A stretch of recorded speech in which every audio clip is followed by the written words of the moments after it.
আমন্ত্রণ আপনাদের সবাইকে বিয়ন্ড বর্ডার্স স্পোর্টস পেজের football world cup update powered by rabbit whole.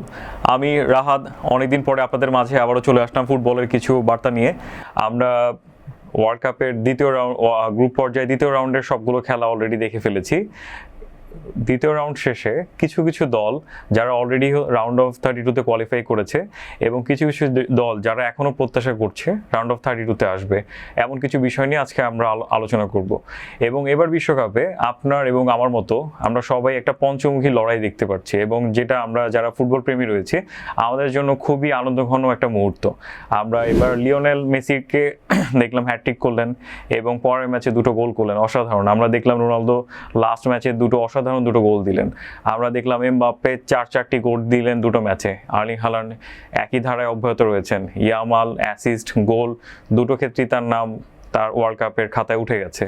আমরা দেখব দ্বিতীয় খেলার শেষে প্রতিটা দলের কি কোন অবস্থানে আছে। আমরা যদি প্রথম গ্রুপের দিকে একটু খেয়াল করি, আমাদের এবার ভুলে গেলে চলবে না, 3টি দেশ যারা ওয়ার্ল্ড কাপ আয়োজন করেছেন তার মধ্যে মেক্সিকো গ্রুপ এতে রয়েছেন, এবং যারা দুটো খেলার মধ্যে দুটোই অলরেডি জিতে রাউন্ড অফ 32 নিশ্চিত করেছেন। এবং যদি আমি বেশি ভুল না করি তাহলে তারা গ্রুপের সবার উপরে থেকে গ্রুপ পর্যায়ে এ থেকে রাউন্ড অফ 32-তে যাচ্ছে। আমরা যদি একটু সেকেন্ড গ্রুপে যদি যাই, গ্রুপ বিতে, তাহলে আমরা দেখতে পারবো আরেকটি প্রতিবেশী দেশ তাদের যারা ওয়ার্ল্ড কাপ অর্গানাইজ করেছে, কানাডা। তারা দুটো খেলার মধ্যে একটি জিতেছে এবং একটি ড্র করেছে।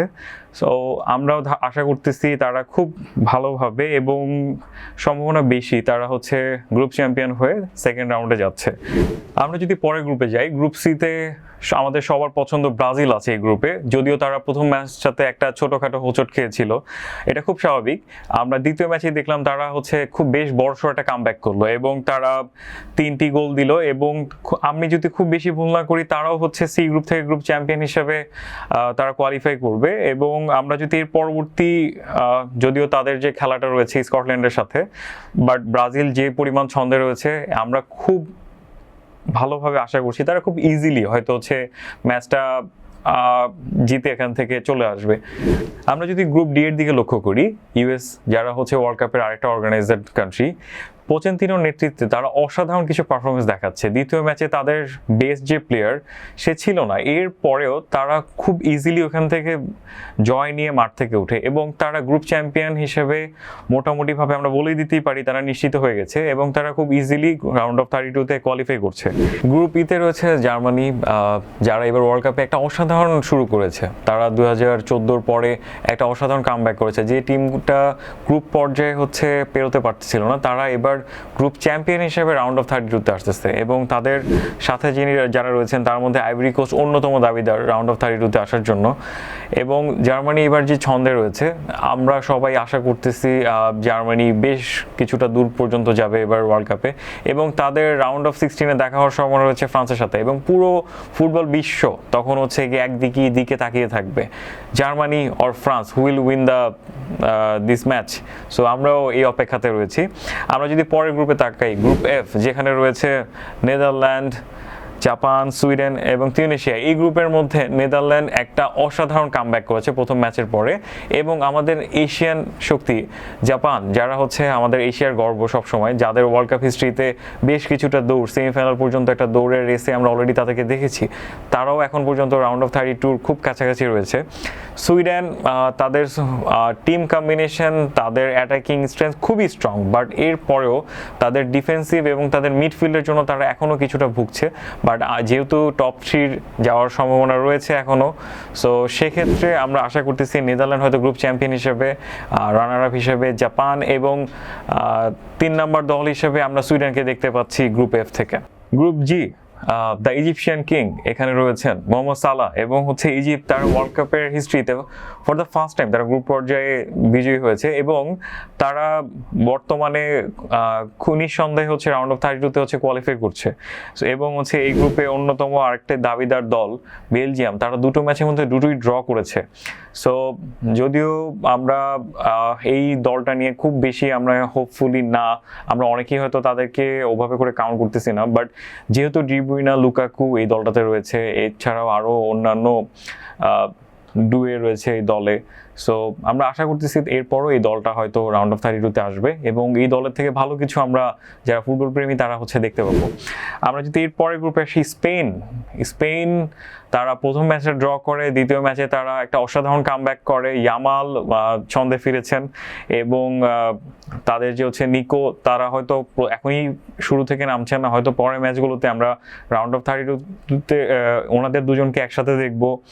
এবং এই গ্রুপের মধ্যে স্পেন ছাড়া অন্য বাকি যে দুটো দল রয়েছে, উরুগুয়ে এবং কেপে ভার্দে, যারা for the first time world কাপের হিস্ট্রিতে কোয়ালিফাই করেছে এবং তারা রাউন্ড অফ 32 খুবই খুবই খুবই সন্নিকটে এবং আমরা আশা করতেই পারি হয়তো কেপে ভার্দে তারা রাউন্ড অফ 32-তে কোয়ালিফাই করবে। এবং আপনাদের জানানোর জন্য আমি আরও একটা জিনিস বলতে চাই, এই দলের যে রানার্স আপ যে টিমটা হবে তাদের সাথে দেখা হবে আর্জেন্টিনার, ইয়েস রাইট, লিওনেল মেসির সাথে তাদের একটা মুখোমুখি লড়াই হবে এবং কেপে ভার্দের জন্য এটা খুবই একটা গৌরব এবং মাঠে লড়াই তো থাকছেই, বাট এটা খুবই একটা অনারেবল একটা ফাইট হতে যাচ্ছে। সো আমরাও মুখে আছি যে নতুন একটা দল এবং ডিফেন্ডিং চ্যাম্পিয়নের মধ্যে কি ধরনের একটা ক্ল্যাশ হয় এবং গিয়ে বিশ্বর আমরা সবাই কিভাবে দেখি এগুলো। গ্রুপ আই এবার ওয়ার্ল্ড কাপের হয়তো সব থেকে বেশি এগিয়ে থাকা দলগুলো রয়েছে এখানে এবং আমরা যত ধরনের প্রেডিকশন এবং যত ধরনের অ্যানালিসিস যারা রয়েছে এবং ওয়ার্ল্ড ওয়াইড থেকে সব দিক থেকে এগিয়ে আছে এই গ্রুপের মধ্যে যে দলটা, প্রথমেই ফ্রান্স, তারা দুটো খেলার মধ্যে দুটোই জিতেছে, যেখানে আমরা এমবাপ্পেকে দেখলাম দ্য জেনারেল দলকে কিভাবে লিড দিচ্ছেন। এবং দ্বিতীয় যে দলটা এখানে এই মুহূর্তে রয়েছে নরওয়ে, আর্লিং হাল্যান্ড ভাইকিংসের মতো করে দলকে এগিয়ে নিয়ে যাচ্ছেন এবং তাদের প্রতিটা প্লেয়ার খেলাটাকে এনজয় করছেন। এটাই সব থেকে বড় বিষয়, এটাই হওয়া উচিত যে রেজাল্ট, ফাইট, ক্ল্যাশ, বাট সব থেকে বড় যে বিষয়টা end of the day enjoy করা এবং তারা তাই করছেন। এবং পরবর্তী ম্যাচ হতে যাচ্ছে ফ্রান্স এবং আর্লিং হাল্যান্ডের নরওয়ের এগেনস্টে। সো দেখা যাক এখানে যারা জিতবে তারাই হতে যাচ্ছে গ্রুপ চ্যাম্পিয়ন হবে এবং যদি অ্যাজ ইট ইজ রয়ে যায়, খেলাটি যদি ড্র হয় তাহলে ফ্রান্সই হতে যাচ্ছে গ্রুপ চ্যাম্পিয়ন। এবং আমরা যদি পরের গ্রুপে যাই, the defending champion, the art master Lionel Messi রয়েছেন এই টিমে। নান আদার দেন আর্জেন্টিনা এই গ্রুপের গ্রুপ চ্যাম্পিয়ন হিসেবে অলরেডি রাউন্ড অফ 32 নিশ্চিত করেছেন। এবং সব থেকে বড় বিষয়, আজকে মেসির বার্থডে, আমাদের সবার পক্ষ থেকে মেসিকে হ্যাপি বার্থডে। এবং মেসি হ্যাপি রয়েছেন, এটাই আর্জেন্টাইন ভক্তদের জন্য সব থেকে খুশির বিষয়। এবং আমরা হয়তো তাকে যত বেশি দেখছি তত বেশি মুগ্ধ হচ্ছি। এই বয়সে এসে নতুন করে আমাদের পাওয়ার কোনো কিছুই নেই, এরপরও তিনি যা দিয়ে যাচ্ছেন এগুলো সব কিছুই গিয়ে আমাদের চোখের শান্তি, আমাদের মনের শান্তি এবং আমরা যারা ফুটবল প্রেমী রয়েছে আমাদের সবার ভালোবাসার জায়গা থেকে আমাদের একটা অতুলনীয় প্রাপ্তি। গ্রুপ কে তে রয়েছে কলম্বিয়া, পর্তুগাল, আমাদের আরেক সবার পছন্দের ক্রিস্টিয়ানো রোনালদো, যিনি প্রথম ম্যাচে গোল পায়নি, তাকে নিয়ে অনেক ধরনের কথা হয়েছে যে তাদের হয়তো খেলা শেষ, তিনি হয়তো আর পারবেন না, অবসরের সময় চলে এসেছে, ন্যাশনাল টিমে তার প্রয়োজন নেই। বাট কি দুর্দান্তভাবে তিনি তার জবাবগুলো দিলেন এবং তিনি খেলার শেষে দুবার গিয়ে রিমাইন্ড করে দিলেন আই এম ব্যাক। যদিও তার এই কথাটি বলার কোনো দরকারই নেই, কারণ আমরা সবাই জানি উনি কি করতে পারেন, উনি কি করেছেন এবং উনি কতটা ইম্প্যাক্ট একটা যে কোনো দলের বিপক্ষে এবং যে দলে উনি থাকেন সেই দলের হয়ে এই ইম্প্যাক্টগুলো ফেলেন। সো পর্তুগাল ছন্দে ফিরেছেন এবং যারা আমরা বাংলাদেশের পর্তুগালের যে ফ্যান বেস রয়েছে তাদেরকে আমরা কংগ্রাচুলেশন জানাই এবং তাদের মধ্যে যারা ক্রিস্টিয়ানো রোনালদো ফ্যান রয়েছে আমরা সবাই তার অনেক বড় ফ্যান। আমাদের জন্য এটা একটা অনেক ধরনের বড় প্রাপ্তি যে উনি দুটো গোল আমাদেরকে উপহার দিয়েছেন। এই গ্রুপ থেকে আমরা আশা করতেছি পর্তুগাল হয়তো গ্রুপ চ্যাম্পিয়ন হয়ে নেক্সট রাউন্ডে কোয়ালিফাই করবে। আমরা যদি পরের গ্রুপে যাই, ইংল্যান্ড, ইয়েস, নান আদার দেন এবার ওয়ার্ল্ড কাপের অন্যতম আরেক দাবিদার টিম ইংল্যান্ড। তারা গতকালকে রাতে তারা ম্যাচটা ড্র করেছে। ইংল্যান্ডের টিমে এত স্টার, টমাস টুকেলের নেতৃত্বে আমরা এবার আশা করতেছিলাম হয়তো ইংল্যান্ড ধারাবাহিকভাবে কন্টিনিউয়াস তারা এই রেজাল্টটা প্রথম ম্যাচের মতো ধরে রাখবে, বাট দ্বিতীয় ম্যাচে ঘাটার এগেনস্টে তারা যে ফলটা করলো, এখানে মূলত আমরা যদি একটু ভালোভাবে লক্ষ্য করি, বড় দলগুলো এবার অনেকেই প্রথম দিকে হয়তো ড্র করেছে, এটা আমার মতে খুব বেশি একটা ভোগাবে না। বাট ইংল্যান্ডের এখনই আমার মনে হয় একটু সতর্ক থাকা উচিত। হ্যারি কেইন, বেলিংহাম এই টিমটাতে রয়েছে, থমাস টুখেলের আন্ডারে দুর্দান্ত একটা কম্বিনেশন আমরা দেখতে পাচ্ছি, এত বড় বড় স্টার রয়েছে। সো আমরা নিঃসন্দেহে প্রত্যাশা করতে পারি এই দল থেকে হয়তো এন্ড অফ দ্য ডে এত কিছুর পরেও তারাই গ্রুপ চ্যাম্পিয়ন হবে এবং তারা নেক্সট রাউন্ডে খুব ইজিলি কোয়ালিফাই করবে। আমরা যদি এন্ড অফ দ্য ডে এই গ্রুপ পর্যায়ে সেকেন্ড রাউন্ডের খেলাগুলোর পরে যদি একটু আমরা স্কোর শিটটার দিকে তাকাই, সবার উপরে রয়েছেন লিওনেল মেসি, এরপরই চারটি করে গোল দিয়ে রয়েছেন কিলিয়ান এমবাপ্পে এবং আর্লিং হ্যালান্ড। তারা একটা ত্রিমুখী গোলের একটা রেস চলতেছে এবং তারই সাথে রিসেন্টলি যোগ হয়েছেন ক্রিশ্চিয়ানো রোনালদো, রাইট, দ্য অনেকের মতেই দ্য গোট। এবং উনি এই বয়সে এসব যে ধরনের অসাধারণ পারফরমেন্স দেখাচ্ছেন, উনিও যোগ দিয়েছেন। এবং আমরা যারা ফুটবল প্রেমী রয়েছি তাদের জন্য এটা একটা বিশাল বড় প্রাপ্তি। এবার বিশ্বকাপে যার যেখান থেকে যতজন সুপারস্টার রয়েছেন সবাই ধারাবাহিক পারফর্ম করছেন। আর যারা ইয়াং এজের টিনেজার যারা রয়েছেন, যারা ইয়াংস্টার রয়েছেন, ইয়ামাল তিনিও গোল পেয়েছেন। আবার যিনি সব থেকে একটু বয়সের দিক থেকে এগিয়ে আছেন যেমন ক্রিশ্চিয়ানো রোনালদো, তিনিও ধারাবাহিকভাবে গোল পাচ্ছেন। আর মেসি প্রতিটা ম্যাচে আমাদেরকে ম্যাজিক দেখাচ্ছেন।